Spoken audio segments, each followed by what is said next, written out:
BJP নেতাক পহু খেদা দিলে আজি বিটিআৰত চাহ জনগোষ্ঠী আৰু আদিবাসী লোকসকলে শুনি ভাল লাগিছে না আপোনালোকৰ শুনি ভাল লাগিব আজি এনে বতৰটোও গৰম আৰু খবৰো গৰম নমস্কাৰ সকলোকে মোৰ অন্যটি নতুন ভিডিঅ'লৈ আপোনালোকক স্বাগতম জনাইছো আশা কৰো আপোনালোক সকলোৱে ভালে আছে আৰু ভালে থকাটো কামনা কৰা আজি গৰম দিন একদম মানে গৰম পুৰা ৰ'দ দিছে আৰু খবৰো গৰম চাওক বিটিআৰত ইলেকশ্যন আহি আছে আপোনালোক সকলোৱে জানে আমি সবে জানো একদম সমাগত বিটিচিত ইলেকশ্যন হয় নাই আৰু ইলেকশ্যনৰ কাৰণে আমাৰ মুখ্যমন্ত্ৰী ইখনৰ পিছত সিখন সভাত অনুষ্ঠিত কৰি আছে মিটিঙত ডেইলি তো ভাষণ দি আছে কেম্পেইনিং কৰি আছে এতিয়া চাওক যেদিকে বিটিআৰ ইলেকশ্যন সমাগত আমিতো গমে পাইছো অলপ দিন আগত কি হৈছে আমাৰ ৰাজ্যিক বিজেপিৰ সভাপতি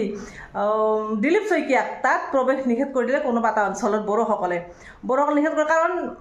সেই সভাপতিজনে দিলীপ শইকীয়াই নকবলগীয়া কিছুমান কথা কৈছিল বিটিআৰৰ মাটিখিনিক লৈ পিনে তাতো মাটি কিনা ঠাণ্ডা লগাইছিল খিলঞ্জীয়াৰ নামত লৈ পিনে হয়তো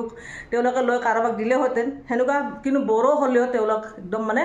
শুদ্ধ মগজুৰে চিন্তা কৰি আছে তেওঁলোকে একদম মগজু বহুত মানে ভালকৈ খটাইছে আৰু বুজি পাইছে আৰু সেইকাৰণে দিলীপ শইকীয়াক তাত নিষেধ কৰি দিলে ভাল খবৰ যেতিয়া মই দিছিলোঁ আৰু এতিয়া চাওক যোৱাকালি এটা ৰেলী ওলাইছে কি ক'ম আৰু মই আজি ৰাতিপুৱাই অৱশ্যে ভিডিঅ'টো পাইছোঁ দিয়ক ৰাতিপুৱাই পাইছোঁ আৰু ভিডিঅ'টো ৰাতিপুৱাই দিছে এতিয়া যোৱাকালি নে আজি ৰাতিপুৱাই হৈছে নাজানো মই ৰাতিপুৱা 9টা বজাত পালোঁ একদম বৃহৎ ৰেলী এখন ওলাইছে তাত বিজেপি নেতা যাব নোৱাৰে কেম্পেইনিং কৰিবলৈ চাহ জনগোষ্ঠীসকলে আৰু আদিবাসী লোকসকলে বৃহৎ এখন ৰেলী ওলাইছে বাইকেৰে গাড়ীৰে এনেকুৱা ধৰণৰ মানে কোনো বিজেপি নেতা তাত প্ৰৱেশ কৰিব নোৱাৰে কোনো এখন বাগানত কোনো এখন চাহ বাগানত প্ৰৱেশ কৰিব নোৱাৰে কোনো বিজেপি নেতাই যাবই নোৱাৰিব ভোট খুজিব যাবই নোৱাৰিব গ'লে মানে পহু খেদা দিব বোলে বিটিআৰৰ ৰাইজ আজি সজাগ হৈছে হ'বই দিয়কচোন কাৰণ এই ৰাজনীতি এই শাসকৰ দলটোৱে বহুত কিবা কিবা কৰি আছে তেওঁলোকে দেখি আছে ন মানুহৰ এটা সীমা থাকে ধৈৰ্যৰ সীমা থাকে কাৰণ বিটিআৰক কিবা কিবি দিম বুলি বছৰে প্ৰতিশ্ৰুতি দিয়ে কিন্তু সেই প্ৰতিশ্ৰুতিবোৰ তেওঁলোকে পালন নকৰে আৰু সেয়েহে আজি সজাগ হৈছে আজি আদিবাসী বা চাহ জনগোষ্ঠী লোকসকলক ছেকেণ্ড ক্লাছ বা দ্বিতীয় শ্ৰেণীৰ মানুহ বুলি অনুভৱ কৰে মানে ভাবে আৰু দিছপুৰত আৰু তেওঁলোক আজি সজাগ কিয় নহ'ব বাৰু কওকচোন সেয়েহে কৈছে অকল দিলীপ শইকীয়াই নহয় কোনো বিজেপিৰ নেতা ইয়াত মিটিং কৰিব আহিব নোৱাৰিব ভোট খুজিব আহিব নোৱাৰিব আমি কোনো এখন বাগানত সোমাব দিব নোৱাৰোঁ আমি পহু খেদা দিম যদি কোনোবা আহে বহুত ভাল ডিচিশ্যন লৈছে আচলতে এইবাৰ বিজেপিৰ পতন হ'ব গৈ আছে যিটো দেখিছোঁ এটা কথা আছে আপোনালোকে জানেনে যদি কুকুৰা মাৰি খায় তাকে কি কয় চিকেন কাৰী পাৰ্টি হয়নে আৰু যদি ছাগলী মাৰি খায় তাকে কয় মটন পাৰ্টি আৰু যদি দেশৰ জনতাক মাৰি খায় তাকে কি কয় ভাৰতীয় জনতা পাৰ্টি আৰু এই কথাটো অসমৰ ৰাইজে খুব মানে ভালকৈ বুজি পাইছে যে ভাৰতীয় জনতা পাৰ্টি কি কৰি আছে যে অসমীয়াসকলৰ লগত অসমৰ ৰাইজৰ লগত আজি আদিবাসীয়ে হওক যিকোনো জনগোষ্ঠী নহওক কিয় আজি সকলোকে ঠগাই আছে এইখন চৰকাৰে 1250 টকাতে সীমিত কৰি থৈছে বাকী মাটি বাৰী তেওঁলোকে সা সম্পত্তিখিনি লৈ আছে গতিকে এই কথাটো খুব ভালকৈ বুজি পাইছে যেতিয়া আৰু এতিয়া যদি ইলেকশ্যন আমাৰ অসমীয়া মানে আমাৰ অসমৰ জনসাধাৰণৰ মাজত অসমৰ বুলি কথা নাই জনসাধাৰণৰ মাজত এপাতে অস্ত্ৰ থকা ভোট যেতিয়া ইলেকশ্যন আহিব তেওঁলোকে যিমান ডাঙৰ মন্ত্ৰী মিনিষ্টাৰ নহওক কিয় আমাৰ ওচৰত সৰু হ'বলৈ আহিবলৈ বাধ্য আৰু সেই সময়তে সেই সুযোগতে আমি মানে ল'ব লাগে আমি চান্সটো ল'ব লাগে আমি সেই সুযোগ এৰি দিব নালাগে হয়নে নহয় গাইজ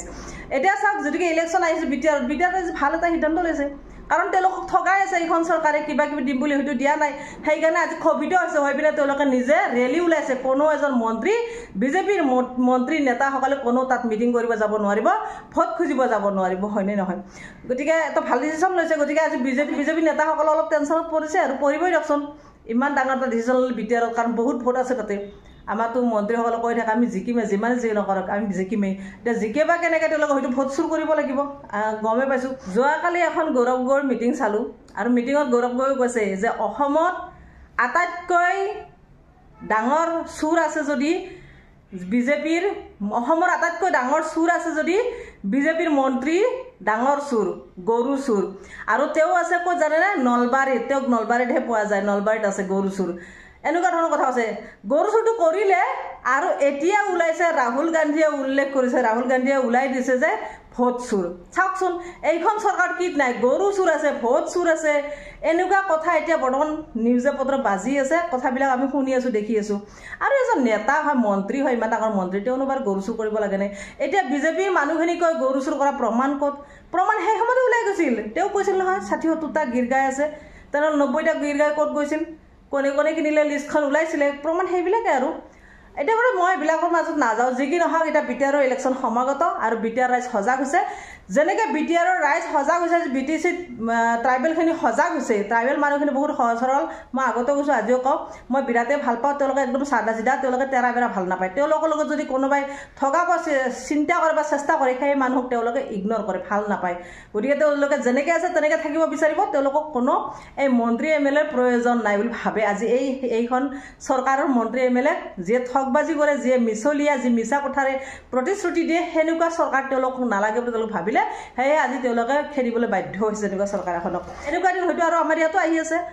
সম্ভৱ 26ত যদি ইলেকশ্যন আহি আছে হয়তো আমাৰ ইয়াতো ঠায়ে ঠায়ে তেনেকুৱা হ'ব পাৰে নহ'ব পাৰে মোৰ মনলৈ আহিছে সেইটোৱে কৈছোঁ BTC যিহেতুকে তেনেকুৱা হৈছে ইলেকশ্যনৰ আগেয়ে যদি বিজেপিক যদি এনেকৈ খেদে অসমৰ ৰাইজে তেনেহ'লে বিজেপিৰ পতন একদম অনিবাৰ্য হয়নে নহয় কমেণ্টত ক'ব আপোনালোকৰ ভাল লাগেনে গৰম খবৰটো শুনি পিনে আজি বৃহৎ ৰেলী ওলাইছে চাহ জনগোষ্ঠী আৰু আদিবাসী লোকসকলে বিজেপিৰ নেতা প্ৰৱেশ নিষেধ গ'লেই পহু খেদাৰিব